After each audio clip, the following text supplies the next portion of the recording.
și bine ați revenit din nou pe canalul meu. În această zi vom face brioșe cu mere de post.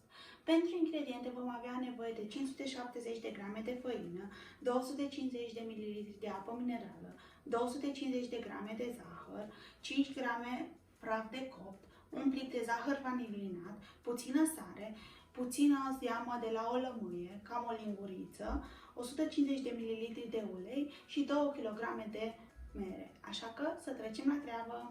Am pregătit un bol mare și un tău. Voi adăuga apa minerală în bol, zahărul vanilinat, zahărul, sarea, cam o linguriță de suc de lămâie și uleiul. Amestecăm cu uleiul. Adăugăm și praful de copt, 5 grame, și amestecăm. La final adaug și făina și frământăm.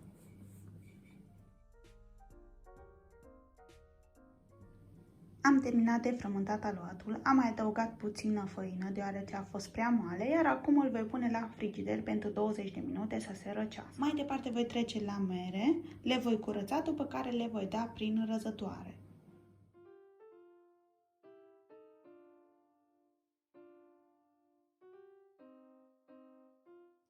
Am terminat de curățat merele, mai departe le voi răzui și le voi pune la scurs.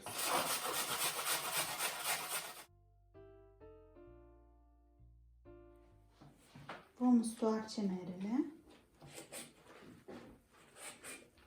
Să aveți grijă să le stoarceți bine. Dacă nu doriți să se oxideze merele, puteți adăuga puțin suc de lămâie. Odată ce am stors foarte bine mărul, vom adăuga 100 de grame de zahăr și vom amesteca foarte bine. Odată ce ați amestecat foarte bine zahărul cu merele, le vom pune deoparte și vom trece mai departe la aluat. În cazul în care doriți ca merele să fie mai dulci, puteți să adăugați ceva mai mult zahăr. Am scos aluatul de la frigider. Voi presăra pe masă puțină făină. Vom scoate aluatul și îl vom întinde. Dacă doriți, puteți să împărțiți aluatul în două, cum preferați. Să-l întindeți într-o foaie subțire.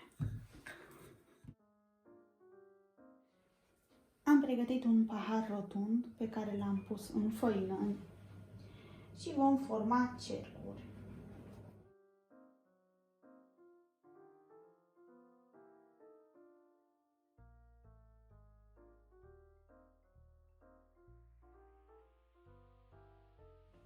Am pregătit tava de brioșe în care voi adăuga în fiecare formă puțin ulei și o vom unge foarte bine.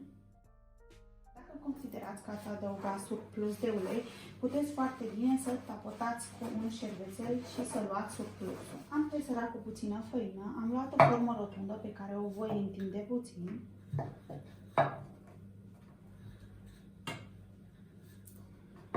Și o vom adăuga în formă. Acum trecem la următoare. Încercați să le faceți atât de mari cât este forma unei brioșe.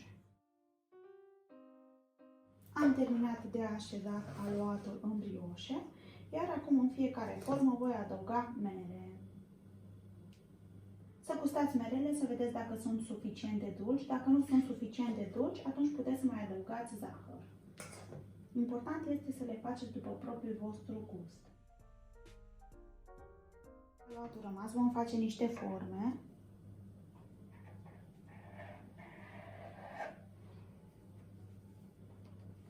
Vom tăia fâșii foarte subțiri.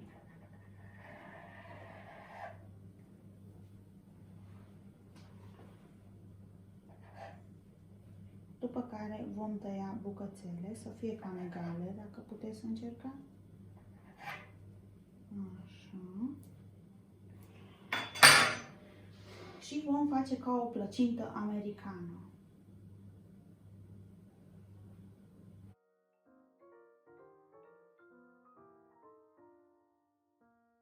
Este foarte simplu, una deasupra, una de desubt. Aveți grijă să nu adăugați foarte mult aluat deasupra. Eu zic că 4 fâșii sunt suficiente, deoarece după ce crește vor acoperi în întregime toate merele.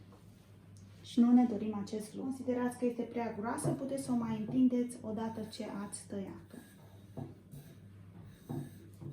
Și o mai tăiem încă o dată. O facem și mai subțire și mai îngustă în același timp.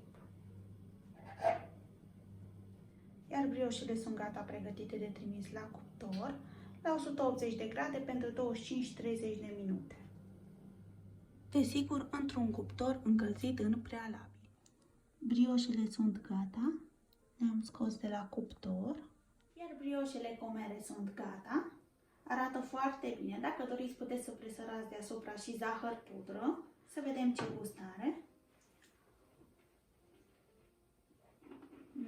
Sunt foarte delicioase. Dacă doriți să recreați această rețetă, să-mi lăsați într-un comentariu ce părere ați avut, cum v-a ieșit și desigur dacă v-a plăcut și acest video, nu uitați să dați un like, subscribe, să apăsați clopoțelul de notificare și ne vedem miercurea viitoare cu un alt video.